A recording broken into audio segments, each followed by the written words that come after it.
Profe, ¿cómo? ¿Es un para, molino? No lo escuché porque se me cortó el internet. Un molino de agua. Es una rueda que giraba en el curso de un río o de una cascada o una caída. Es muy vieja, tiene miles de años de antigüedad. Hay inclusive algunas que están paradas, quietas y han quedado en el tiempo. Yo vi algunas por Turquía de hace 2000 años. Gigantes, unas ruedas se fueron haciendo cada vez más grandes. Así que esas ruedas, por el flujo del agua, giraban y hacían que movieran un eje, y ese eje generaba movimiento que aprovechaban para moler granos. Compartime pantalla, que voy a entrar con la notebook, con la tablet, perdón, para hacer algún garabato.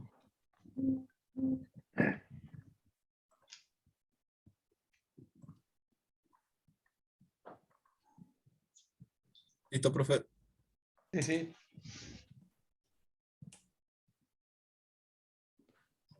Entonces, teníamos una rueda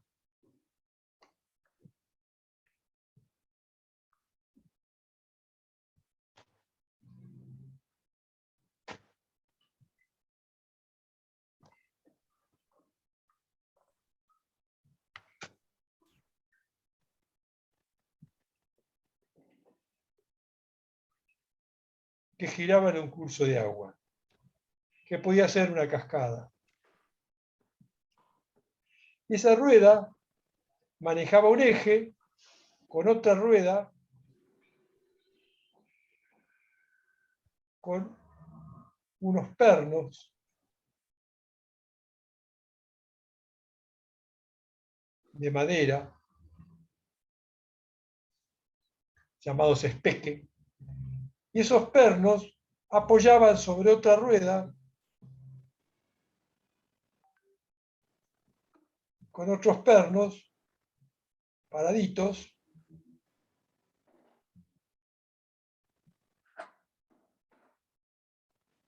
Dice que fue de los primeros diferenciales, profe.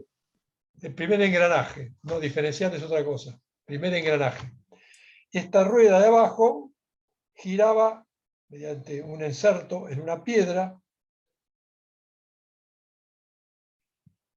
y la hacía girar a esta piedra contra otra que estaba quieta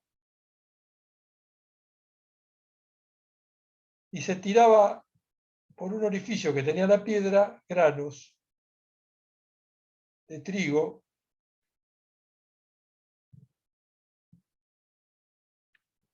No digo maíz porque en esa época no había llegado el maíz, que el maíz era originario.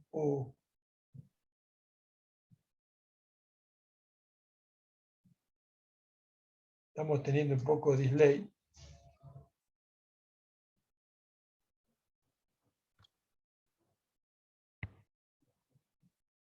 Se echaba grano por el orificio, se molía entre las dos y caía el polvo a una pileta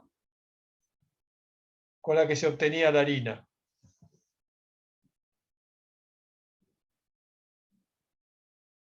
¿Se entendió? Sí, profe. Sí, sí. Moler viene de mola. Mola es una palabra de origen latino que quiere decir piedra. Amolar el polvo, el grano, y transformarlo en polvo, produce la harina y es lo que se llama molienda. Y de ahí deriva la palabra molino.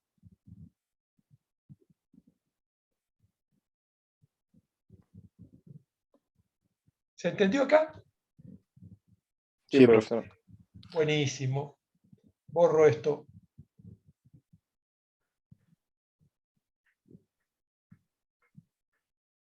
Bien.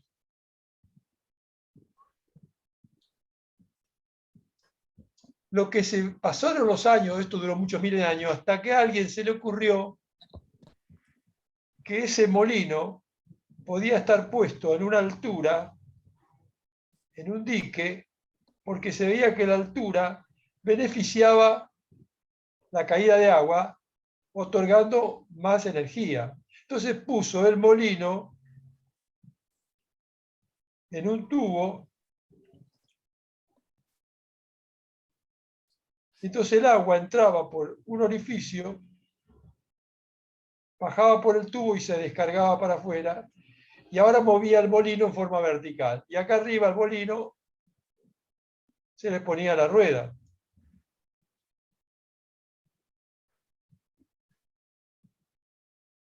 ¿Se entendió? ¿Ahí dónde va la rueda, profe? Afuera, arriba. Lo hago en corte ahora acá al costado. Bueno.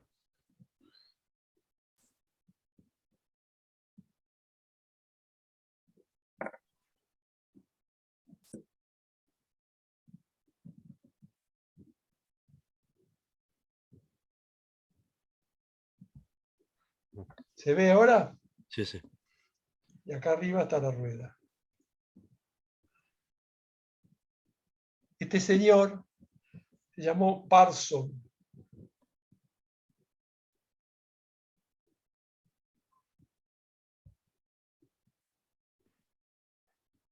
Y se le adjudica, aunque hay mucha discusión, como originario de la turbina hidráulica, que es la que existe actualmente en todos los diques del mundo, en todas las represas.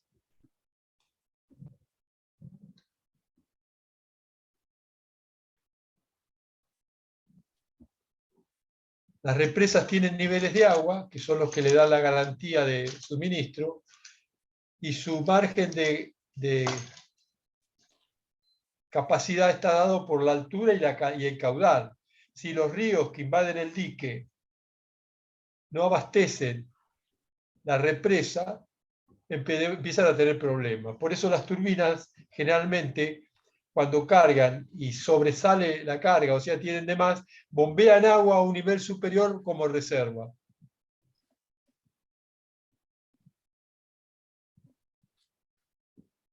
En Argentina debe haber unas 150 represas aproximadamente. Creo que son 156, de las cuales están permanentemente en marcha 57, algo así. Eso lo pueden investigar un poco.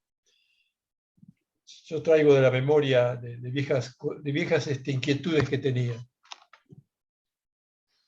¿Preguntas hasta acá? Profe, a mí no me terminó de quedar muy claro el dibujo. Disculpe. ¿Cuál Sí, de a mí ellos? tampoco. El de la derecha. Sí.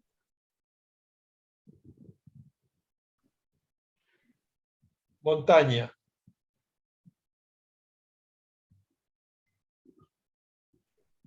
Río. ¿Hasta acá Sí. estamos?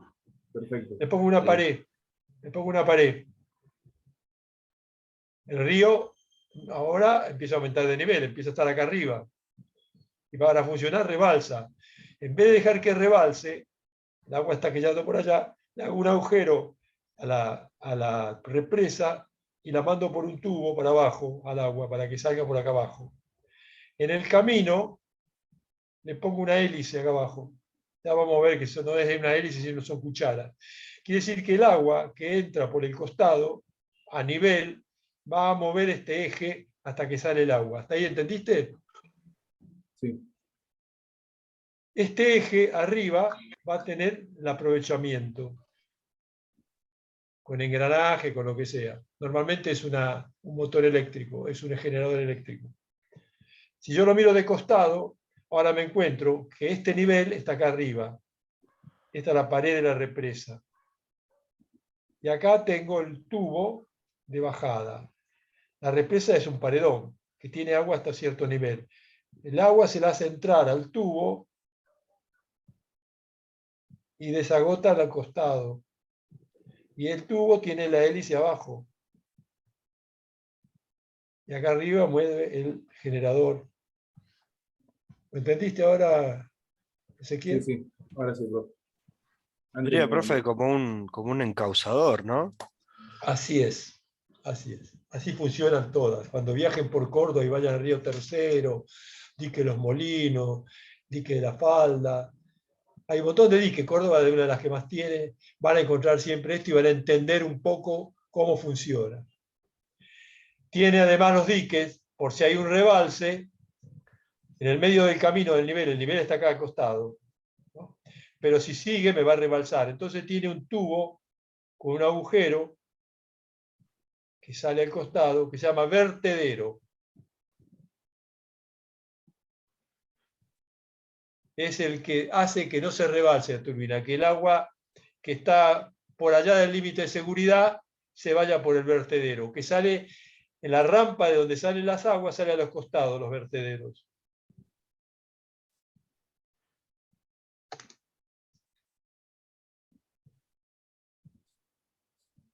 Por la parte central está el flujo dinámico que mantiene las turbinas en marcha y por los laterales están los vertederos que son una salida más ancha, plana, sin orientación. Hay maquinistas navales a cargo de estas usinas en muchos lugares.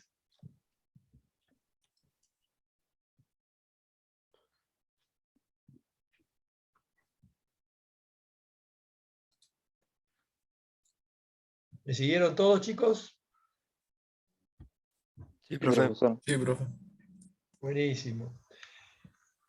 El efecto de eficacia de esta turbina o la eficiencia está dada por el tipo de hélice que hay acá abajo. Y el tipo de hélice en general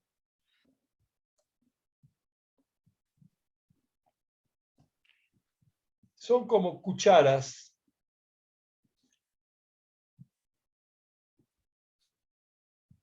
Generalmente son 4, pero podía haber de más. Entonces estos cucharones o cucharas giraban por la caída del flujo, tenían forma para darle entrada y salida, y de acuerdo al perfil de esas cucharas que son realmente álabes paleta, hacían darle rendimiento al giro del momento, de ese rotor. Profe, le aparece un cartelito, ¿no? Sí, sí, no sé, quería leer, pero no lo alcanzo a leer porque está en rojo. Sí, dice, por favor, alejar esta ventana de la aplicación compartida. No sé por qué aparece eso.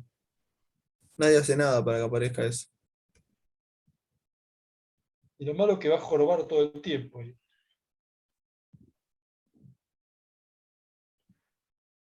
Ahí compartí de nuevo y salió. Perfecto, perfecto. Bien. ¿Hasta acá llegamos, chicos? ¿Cuántas paletas dijo que suele tener, profe, esta? ¿4? No te 8. entiendo. Se Dijo sale que muy... suele tener ¿Qué 8 decís? paletas. Normalmente tienen 4, pero hay de 5, hay de 7, hay de 6, depende, es para aumentar el rendimiento. Y ahí termina lo que es usina y generación hidráulica. Este señor Parso pensó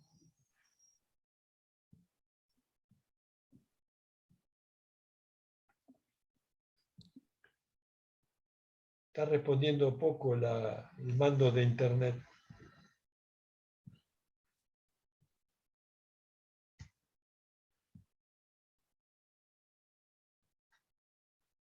No me borra.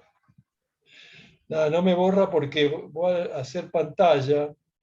Me dejaste esto perteneciente a otra pantalla.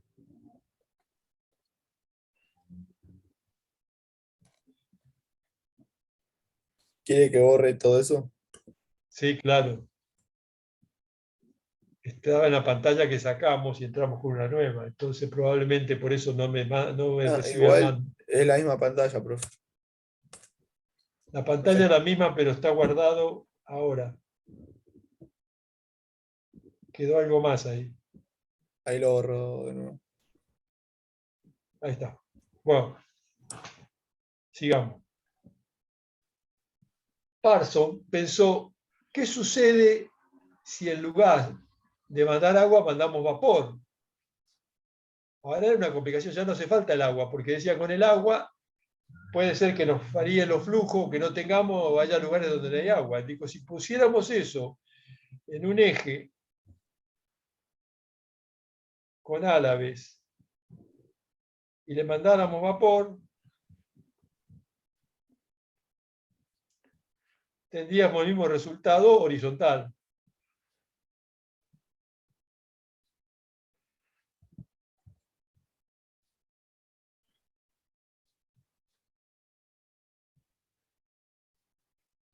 Y para eso asoció su idea a lo que ya venía haciendo con el flujo de agua con también los molinos de viento.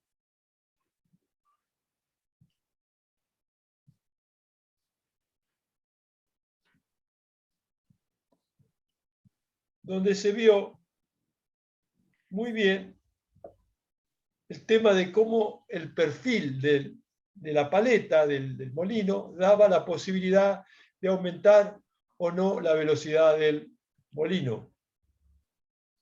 El molino había sido inventado mucho después de la rueda de hidráulica. Se encuentran en Grecia y después se generaliza mucho en Holanda, Bélgica. Profe, Sí. esas paletas que dibujó a la izquierda, ¿están conectadas con la otra parte del dibujo? No, son dos dibujos distintos. O Ah, ok, sea, se ok. encimó él. Se encimó. Entonces, profesor, modificando el ángulo de la paleta aumenta o baja la velocidad. Cambia la respuesta de la hélice. Ustedes ya vieron hélice en la escuela, ¿o sí, no?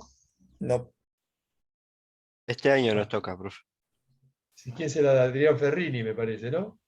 Molanes. Ah, Molano. Bueno. Ahí van a tener mucho para ver de hélice. Yo le voy a tirar un par de cosas para que lo ayude a la materia, pero ese es su tema. Y yo intento no interferir con cada profesor. ¿Hasta acá estamos? sí, profe. Sí, sí. Bien. Supongo que debe haber diferentes tipos de paletas y debe haber más o menos tabulado un cierto ángulo, ¿no?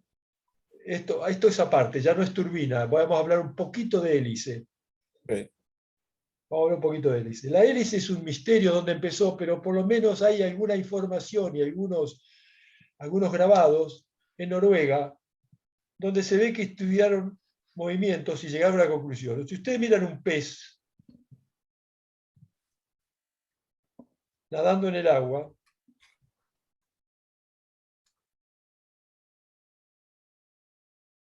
van a ver que el pez avanza moviendo la cola para uno u otro lado. ¿Estamos? Sí. Paletea en el agua con la cola.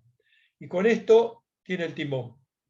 Y con esto tiene la bajada hacia abajo o hacia arriba. Sería la profundidad. ¿Lo sacaron? ¿Lo ven? Sí, sí. Y tiene una fuerza de la gran flauta. Ustedes fíjense cuando van a pescar, cuando tira el bicho, se lleva la caña. Mucha fuerza. Entonces lo que se pensó es cómo buscar la forma de que se pudiera manejar esto, porque los barcos hasta ahora funcionaban ¿con qué? Con la rueda, con paletas.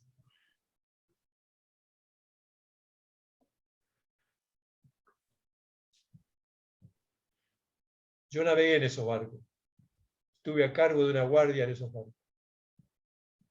Entonces los noruegos, aparentemente, me parece que se llamaba Atkinson, se le ocurrió mandar un eje con una plancha, pero esta plancha retorcerla. Quiere decir que la plancha es así, así, así, con un eje. Profe, disculpe. Sí. La rueda esta de los barcos que usted me está hablando es como la de los botes que hay en Palermo, que tienen como una rueda que vas pedaleando. Más o menos, más o menos. Bastante parecida. En el barco era así.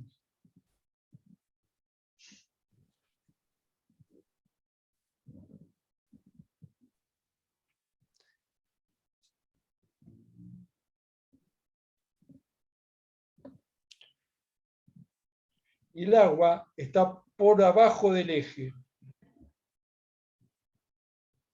La paleta cuando entra, teóricamente golpea. En el buque que yo estuve tenía una corona o una rueda descentrada que manejaba los pivots de las paletas para que las paletas, en vez de entrar golpeando, entraran de punta. En vez de entrar golpeando el agua, entraran de punta. Entonces ese excéntrico giraba las paletas. Las paletas estaban tomadas en un perno y la excéntrica las iba moviendo para que cambiaran de posición. Cuando llegábamos a puerto, bajábamos y caminábamos por el costado del barco con un botalón. Botalón es toda una especie de estribo que está alrededor del barco. Y íbamos hasta ahí a ver la rueda, si estaba bien, si no tenía algo que se había roto, o si había ocurrido algún golpe con algún tronco que rompió alguna paleta. Yo despaché como segundo oficial y era en ese momento alumno cadete de segundo año. Todavía queda alguno de esos barquitos de No, recreación en de Tigre. acá en la Argentina no. Queda uno ficticio que está en el puerto para llevar como restaurante, pero tiene una rueda atrás, pero es falopa porque en realidad tiene un motor adentro. El dueño de ese barco es compañero mío.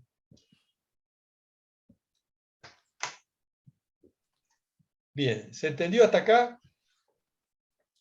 Sí. Profe, usted había dicho que la primera hélice era una chapa retorcida. Ahora vuelvo a eso, Eso quería volver, hice una aclaración porque me preguntó Emiliano sobre la rueda del barco.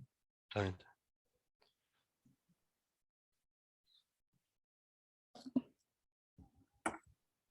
¿Cómo va el resto del curso misterioso y silencioso que nunca dice nada? ¿Entienden? Sí, Sí, profe. profe. Sí, sí. Silencio de radio. Yes.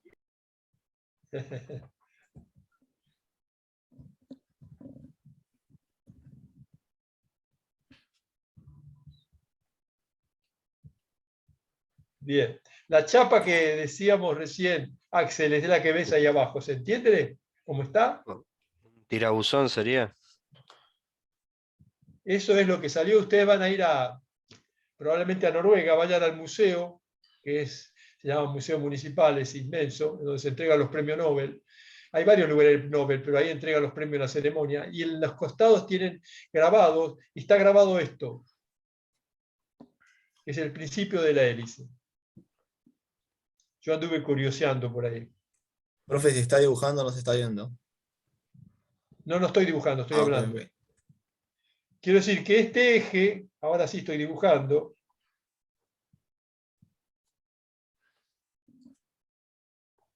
este eje gira porque lo mueve un motor o lo que sea, acá ponemos cualquier cosa que queramos poner, una máquina, mueve este eje, y esta paleta hace que el agua, al ser mordida, inclinada, hace como un tornillo y empuja para adelante toda la configuración. Después se intentó de poner varias chapas, se puso otra, y quedó también retorcida. Y conclusión, haciendo una rebanada de las chapas, nos encontramos que tenemos una conformación de chapas retorcidas que dan origen a la que llamó la hélice. En internet está, yo lo busqué y está. Después que fui a verlo en Noruega, empecé a curiosear y encontré que está todo esto en internet. Hay que buscarlo. Origen de la hélice, historia, hay que rastrear un cachito y lo van a ver muy lindo para nosotros que estamos en esto. Puede ser que esa hélice se prolongue un poquito más el eje que tiene hacia el otro lado. No te entiendo, Lucas. El eje de la hélice puede ser que se prolongue hacia el otro lado y apoye en otro extremo. No, la hélice nunca. Nunca. Ok. La hélice lo que puede tener es, si sale mucho del casco, puede tener un soporte para aguantarlo. Ahí lo vi. ¿Lo ves? ¿Dónde Claro. está la curva? Y eso se llama arbotante. Borro todo. El arbotante, si este es el casco, acá está la pala del timón, acá está la hélice, y este es el eje. Si es muy largo el eje, lo que se suele hacer es poner un soporte en el medio, y ese sería el arbotante. Espectacular.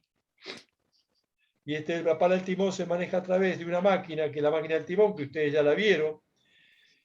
Con Mario tiene que haberla visto, máquinas auxiliares.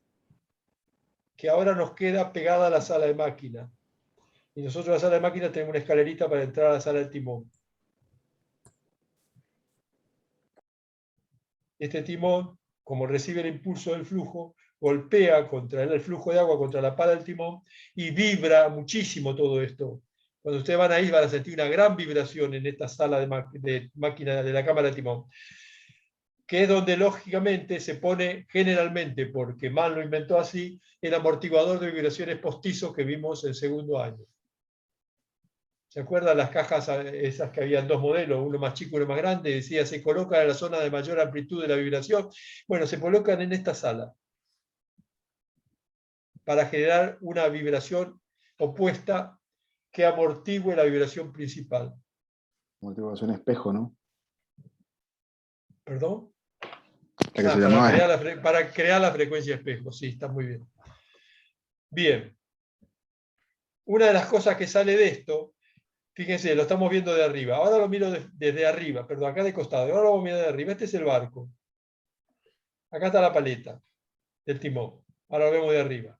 Para mantener el rumbo, que es sinusoidal, porque si yo giro, se va para un lado. Como andamos como si fuera andando en bicicleta. Yo voy moviendo el manubrio de la bicicleta para la derecha, para la izquierda, para la derecha, para la izquierda, para la derecha, izquierda, para poder seguir derecho. Igual que el auto.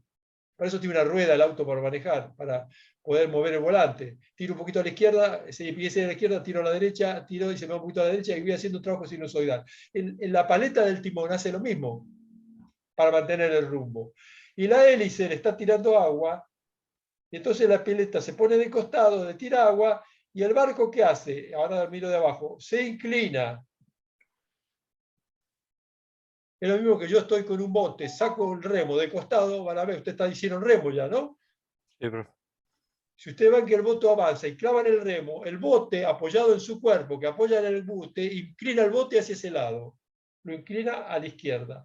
Si después usted endereza la paleta, ahora va a pasar lo mismo, pero va a girar a la derecha, lo inclina a la derecha. ¿Y qué hace? El barco gira de un lado al otro. Eso se llama rolido. Todos los barcos rolan. Y rolan mientras están en movimiento. Si tomo largo a la vía, dejo el timón quieto cuando entro, por ejemplo, para hacer maniobra para amarre, para entrar a una rada, y dejo quieto el timón, no rola. Y si lo viro, como es tan poco la fuerza, porque por inercia el rolido es imperceptible. Pero navegación es permanente. Esto es al margen de lo que estamos viendo de turbina. Está vinculado a la profesión. Les cuento esto porque una de las preguntas a bordo es, de los que más curiosos son, preguntar, por ejemplo, no sé qué es esto negro. Preguntar, ¿qué provoca el rolido? Entonces salen los expertos y dicen, es el viento, es el agua, es el aire, dicen todo, menos que es el timón. ¿Tiene influencia el viento y el lastre? Sí, tiene influencia. Porque si yo estoy rolando en un momento y está la obra muerta, expuesta y hay viento, evidentemente el aire me va a aumentar el ángulo de rolido, porque favorece lo que está haciendo el timón. Y si además hay fluidos adentro del buque y se descorren para un costado, evidentemente van a sumar fuerzas de aire y fuerzas de gravedad o de masa movida. Pero no son el origen, porque si el barco está quieto y no hay viento, no se mueve. Y si está permanente el viento, quieto como los veleros,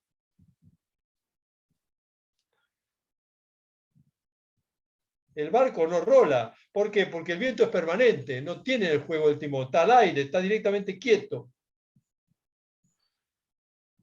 El rolido lo hace el timón. Profe, Sí, señor. Rola porque cuando corrige es como si bajara un Endereza. remo. Endereza.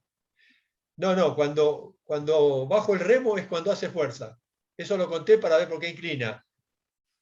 Ah, ok. O sea, cuando bajo el remo, yo te muestro ahí que el bote se inclina para el costado. Sí. Porque la lógica indicaría que no ocurriendo eso, no pase eso. Fíjese que las lanchas, cuando giran hacia ese lado, pero si es un barco muy alto y la descomposición de fuerzas, el metacentro que van a estudiar este año, genera más par, el barco se abre para el otro lado, porque la velocidad supera la fuerza de lo que hace la pala. El barco gira a mucha velocidad con la pala que está tirando para la izquierda, pero la composición de fuerza, la parte de la obra muerta hace más fuerza y el barco se va a ir para el otro lado. Ok. Por eso sería como una moto sin que yo me incline. En la moto, si yo hago una curva y me quedo derecho, no me inclino en el lado sentido contrario a la curva, no compenso la fuerza centrífuga y me voy a los caños. ¿Qué le pasa al motociclista cuando hace mal la posición de su peso hacia el centro de giro? Si el motociclista le erra en un instante, ese equilibrio entre la adherencia de la cubierta, su peso bajando la moto y la fuerza centrífuga que le da la velocidad en curva, tiene que estar totalmente equilibrado. Si en algún momento uno de los puntos falla, la adherencia o el peso del piloto falla, la moto se va para el costado y el tipo patina con todo su cuerpo en el pasto. ¿Me siguieron hasta acá? Sí, profe. Buenísimo. Sí, sí. Sí, profe. Ustedes como fierreros tienen que jugar con todo esto en la cabeza, ver las cosas e interpretarlas, analizarlas. Bien. En este jueguito que descubrieron, esta famosa chapa, tomar una chapa, la chapa la veíamos así, dos chapas que están cortadas así, pero esta se une con esta, y esta con esta, y esta con la de allá arriba, y la de abajo con la del costado. Me va dando lo que yo la corto acá en el medio, me da un sistema de chapas retorcidas.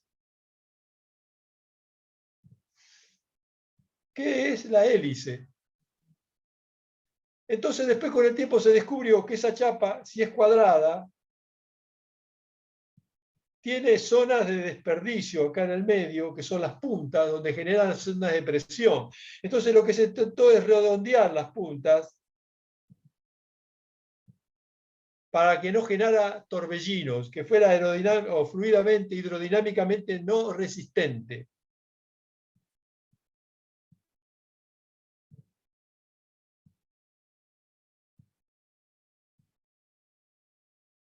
Yo no sé si esto se los da el profesor Molane, esto se lo doy yo, porque tiene que ver con lo que vamos a ver nosotros después.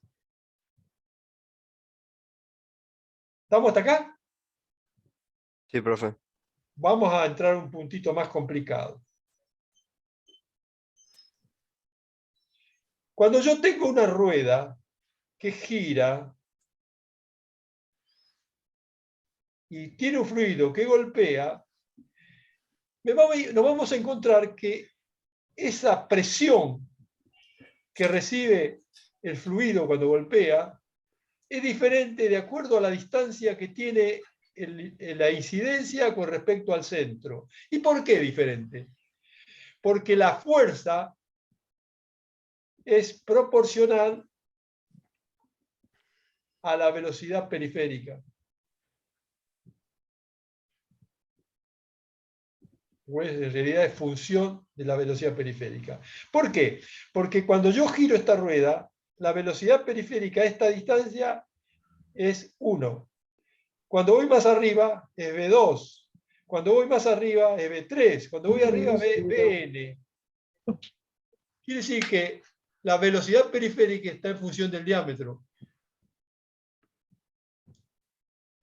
Una de las pruebas de esto son los molinos eólicos. ¿Vieron los molinos que generan energía eólica, que tienen unas grandes palas gigantes? Sí. Esos tienen una limitación. No pueden exceder cierto largo en función de la velocidad que adquieren por la zona de vientos. ¿Por qué? Porque cuando la punta del del molino llega a la velocidad del sonido, tiende a generar una frecuencia que vibra y entra en crítica la pala y se rompe. ¿Por qué? Porque la velocidad periférica llega a 1200 metros por segundo, 1200 kilómetros por hora. Entonces se lo hace un poquito más chico. ¿Por qué? Porque la parte más baja no llega a esa velocidad. Esto implica por qué las hélices tienen un problema vinculado a su distancia al eje. Las ruedas, el primer problema que tiene es el centro. ¿Por qué? Porque el centro no produce nada. Y el aumento de producir fuerza o resistencia va a estar en función de la distancia al centro. ¿Me siguieron hasta acá? ¿Y me entendieron? Sí, profe, lo que yo no entendí ahora de esta última explicación es el dibujo del medio. Es como la paleta que teníamos en una bomba, ¿viste? Es como ese dibujo, el eje y...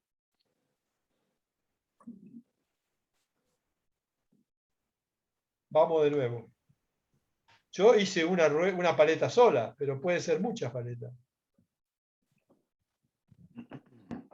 Esa paleta con una inclinación que salió de la hélice famosa de la chapa retorcida, cuando gira, va a girar, ya sea por efecto del fluido o porque empuje algo, a una presión variable que va a estar en función de la distancia de cada punto de registro con respecto al centro de giro.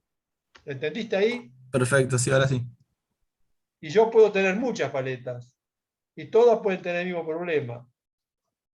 Porque es un problema. Es un problema porque la presión es variable y eso genera problemas de vacío en el flujo. Y los torbellinos de vacío generan problemas. Generan vacío que son palpitaciones de fluidos que generan presión y depresión. Crean vacíos y ese vacío se come las árabes. ¿Qué se hace? Se busca la forma de que se atrase en cada instante la acción de la presión. O sea, en un momento dado, la presión tendría que ser igual en todo el árabe. Y eso va a cambiar en función de qué? De la distancia que hay de la zona que presiona con respecto al ataque.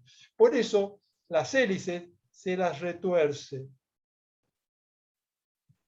¿Eso mantiene el mismo grosor, profe, en toda su paleta? Y eso hace que varíe en el mismo instante. Las presiones son diferentes porque están a distinta distancia de la que corresponde a la normal del eje. Se llaman paletas aerodinámicas.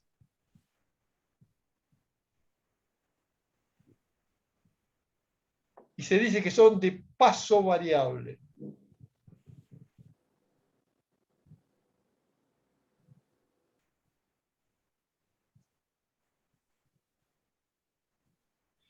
Todas las hélices navales son de paso variable.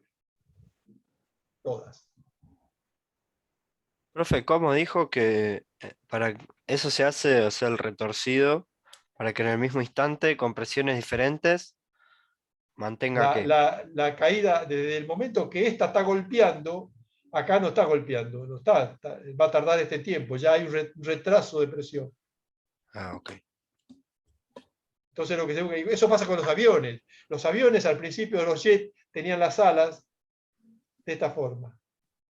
Y cuando empezaron a entrar a la velocidad, se encontraron un problema que la presión hace que la presión derive por la paleta, por el ala, y se acumulaba presión en el extremo del ala. Entonces los aviones empezaron cada vez con más velocidad a hacerle el ala tipo delta. ¿Para qué? Para que el mismo instante que entra la presión va a bajar la presión a medida que avanza la distancia al eje. Ok.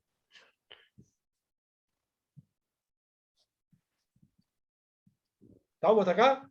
A medida que se vaya alejando, entonces va a ir disminuyendo la presión y aumentando la velocidad, ¿no, profe? ¿Cómo, Ezequiel? No te entiendo. A medida que se vaya alejando, va a ir aumentando la velocidad y la presión va a bajar. O la presión va a ser siempre la misma.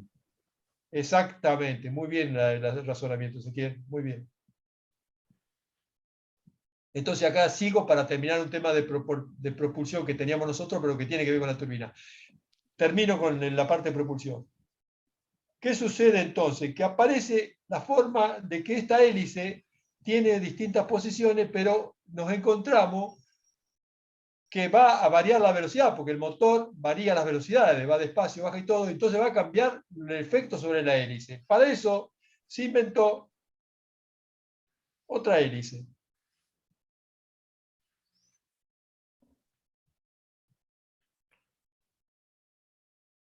Es una hélice de paso variable, pero además tengo la posibilidad de girarla con un mecanismo que después lo vamos a ver.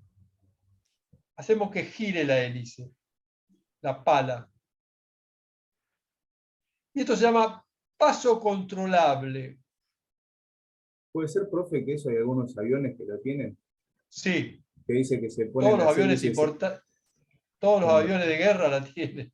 que dice que se ponen las hélices en bandera, que es cuando Sí, señor. se Cuando mueven, quedan, pero no. cuando no tienen paso.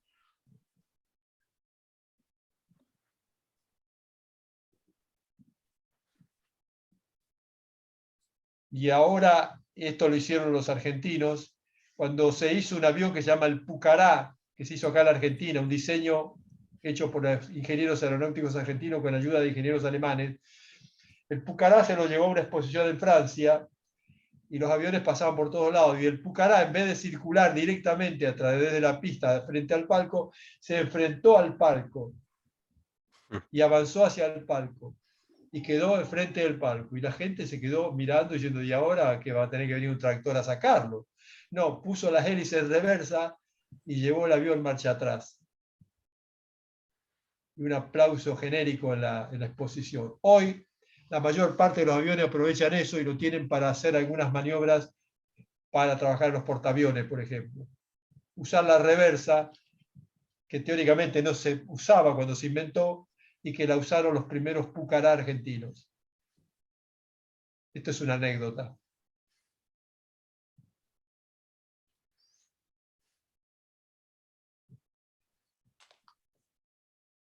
Y el paso controlable dio mejores situaciones todavía, porque se pudo poner el motor marcha constante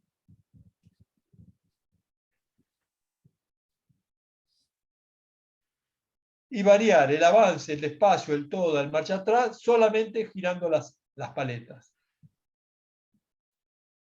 Y entonces el motor funciona en una carga más tranquila, porque no tiene cambios de marcha, que son los que gastan el motor marcha constante, y se varía solamente la posición de la pala.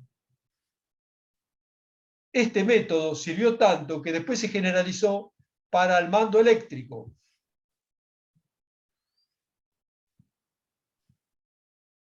Entonces, ¿qué se hizo? Se hizo que un motor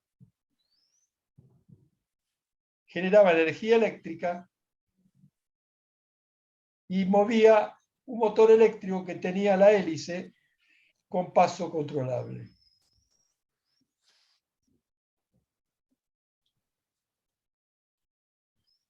Y viendo esta facilidad y magnífica solución, se inventó en los cascos un tubo de agua que pasa de lado a lado, que tiene adentro una hélice manejada por un motor en un túnel que está dentro del buque y hace que el agua pase de un lado al otro, generando la maniobrabilidad del buque hacia un costado o hacia el otro.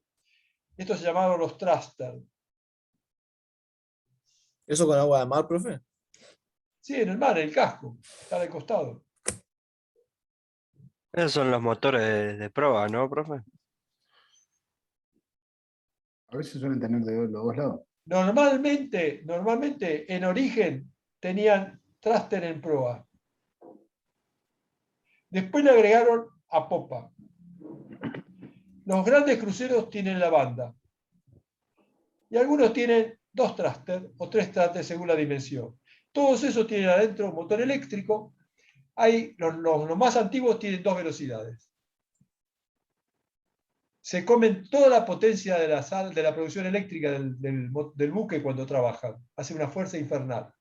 Por eso se ponen todos los generadores en marcha cuando se va a entrar en maniobra. Y permiten que el buque se pueda maniobrar sin necesidad de remolcador. Claro. Los nuevos modelos tienen hélice paso controlable adentro del tubo.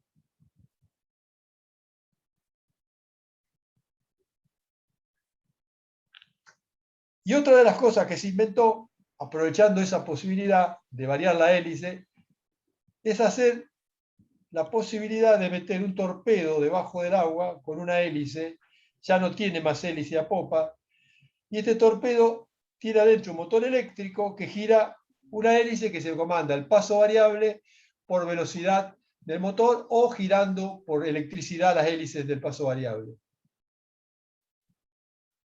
Paso variable solamente para motores eléctricos. No, si el primero que conté fue el mecánico. Claro, claro. Después lo vamos a ver, Vergara, porque después tenemos una unidad que son propulsión y ahí volvemos sobre este tema. Esto lo toco porque está muy vinculado a la hélice, a la que vamos a usar ahora en la turbina.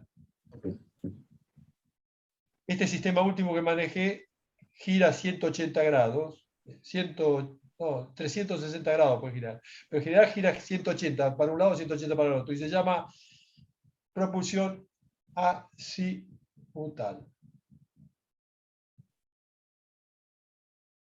Al buque no le hace falta. No tienen timón, claro. No tienen timón. Bien. ¿Hasta acá estamos? ¿Qué hora es? Porque yo a las 9 empiezo con. 9:45 más o menos. Tenemos que cortar a las 9, a las menos 5, a las 55 tomo lista. Ok. Bueno. En las turbinas lo que se logró ver es que en un tambor yo podía poner muchas paletas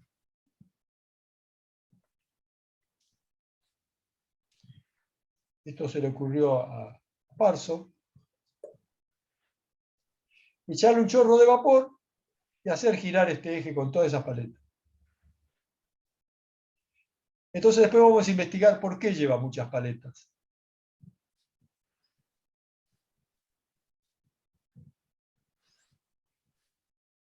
Como se imaginarán, la turbina es una máquina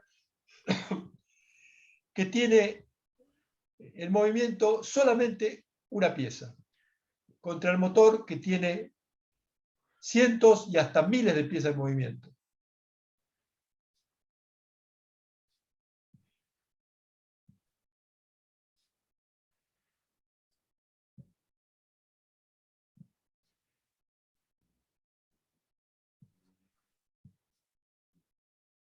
Bueno, dejo de compartir.